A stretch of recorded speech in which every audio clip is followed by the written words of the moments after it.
자, 이번에는 뭘 해볼 거냐면 우리가 이제 게시물을 작성할 때 회원에 대한 정보가 반영이 되게끔 이제 설정을 할 거거든요. 자, 그러면 아티클 컨트롤러 들어가 보면 현재 이제 이런 식으로 되어 있죠.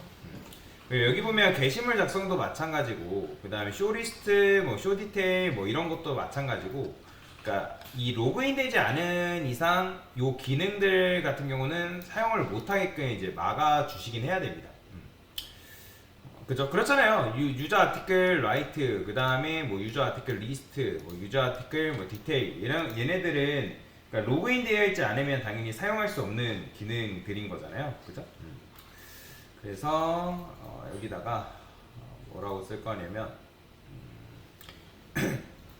여러분들이 이런 요청을 이제 보냈을 때 게시물 작성에다가 만약에 IQ is logged, 그러니까 여기다가 이제 이렇게 쓰면 로그인 되지 않았다 이렇게 쓰는 거죠.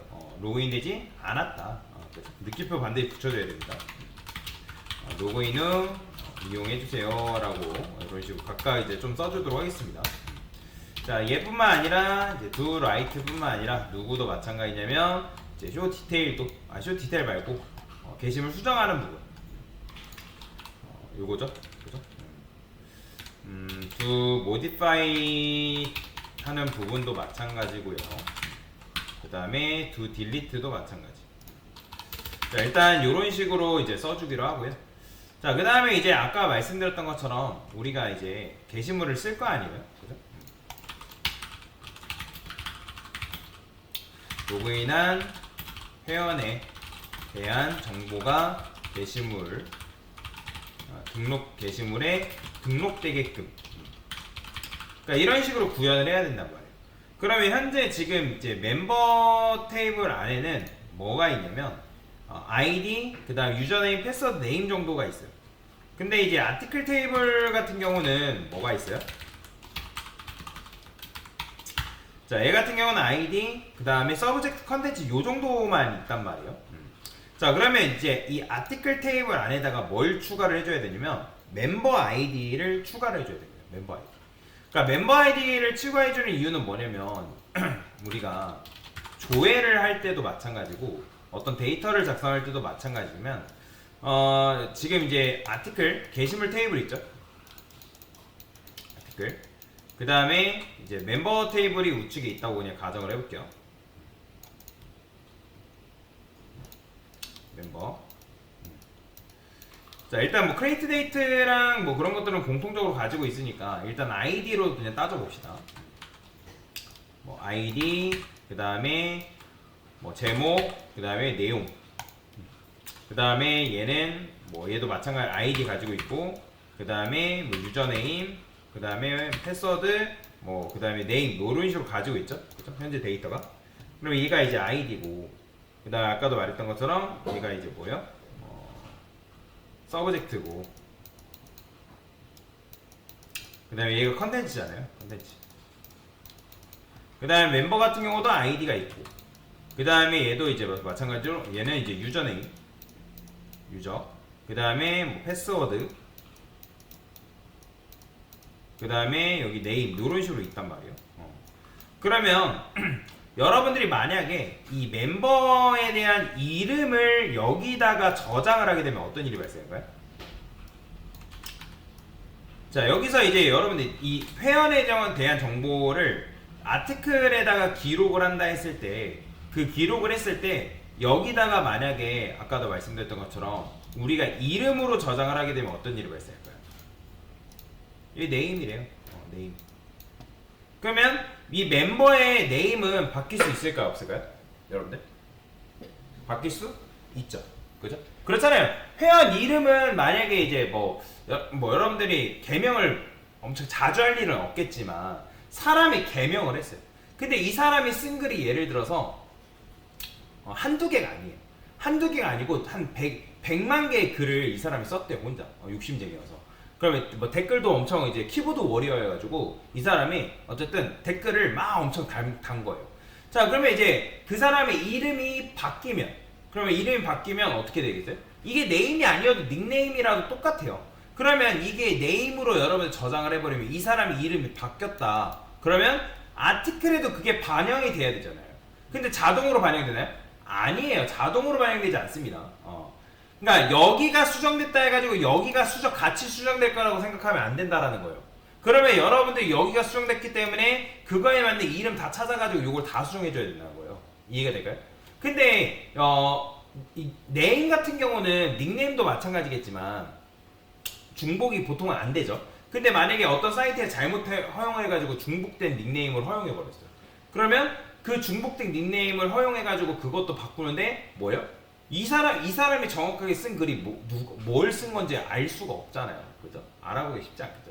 자, 그래서 여기도 바뀌면 여기도 변경돼야 되는데 이걸 네임으로 저장하면 그런 불편함이 발생하기 때문에 그래서 이런 방식을 채택하는 게 아니라 이런 식으로 쓰는 게 아니라 어떻게 쓰냐면 여기 이제 아티클 테이블 안에다가는 뭘 도입을 하냐면 멤버 아이디를 여기다 두는 거예요. 멤버 아이디. 뭘 둔다? 멤버 아이디를 둔다. 여기에 멤버 아이디를 여기다 두는 거예요. 그러면 멤버 아이디를 두게 되면 뭐가 좋을까요?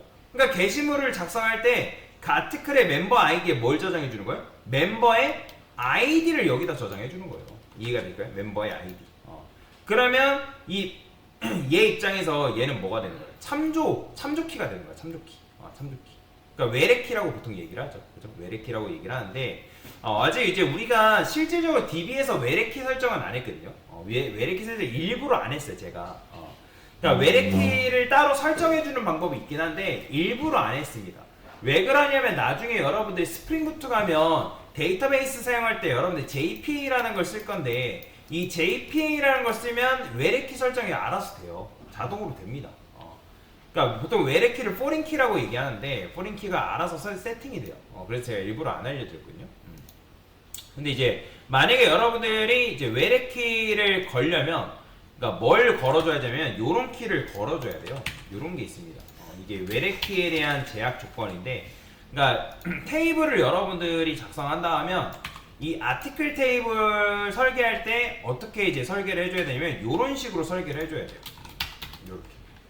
자, 원래라면 이게 지금 이제 외래키에 대한 제약 조건인데 이게 뭔지만 설명해 드릴게요. 지금 저는 일부러 지금 외래키를 귀찮아서 안 걸 거예요. 안 걸 거거든요.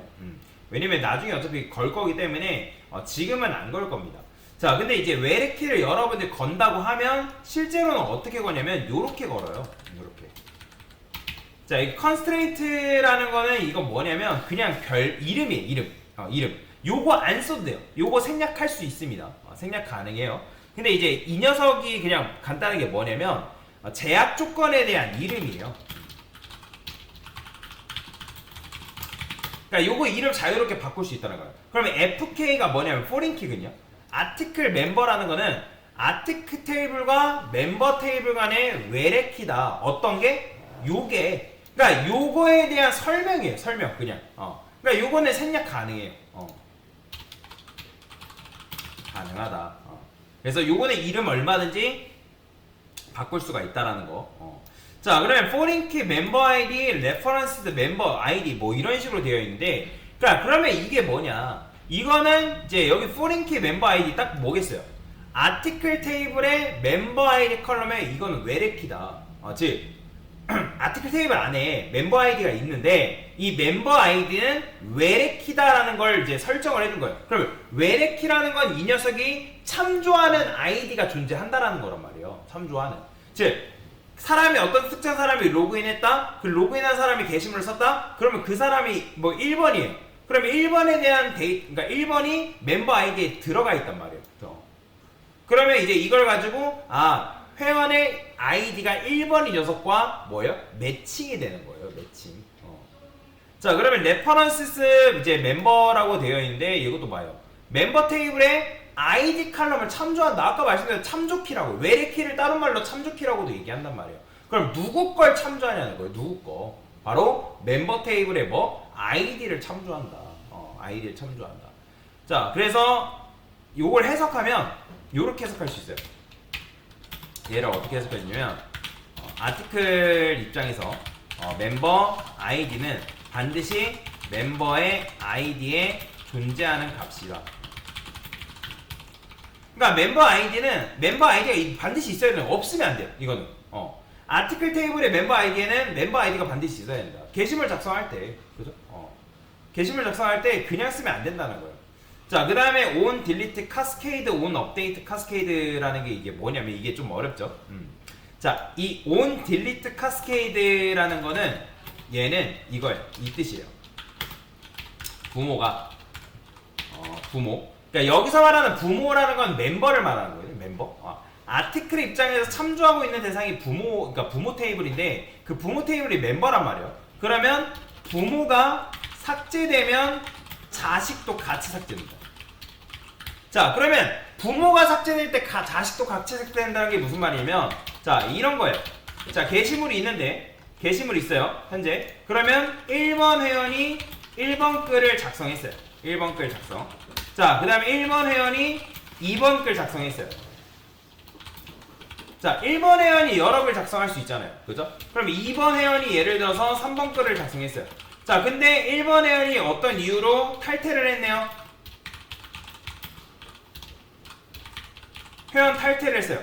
그러면 요 1번 글, 2번 글 다 제거됩니다. 알아서 제거돼요. 그 옵션이라 생각하시면 돼요.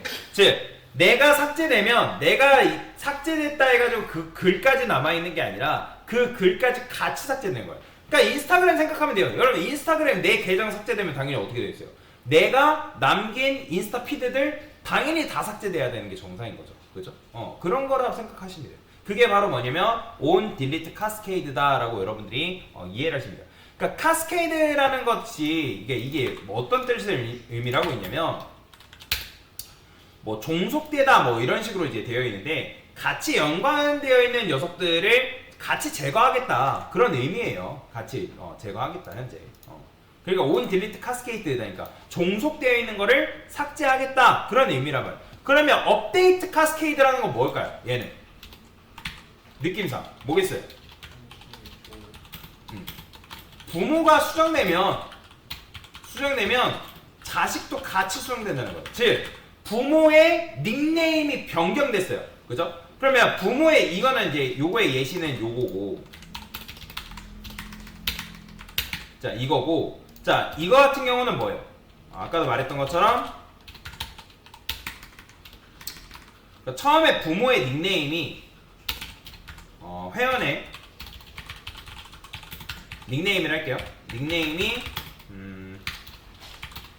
홍길동에서 뭘로 바뀌었냐면 홍길길로 바뀌었대요. 홍길길. 그러면 홍길동이 작성한 닉네임이 정확하게는 닉네임을 유니크라 할게요. 그냥 유니크 키. 그러면 홍길동이 작성한 게시물 글은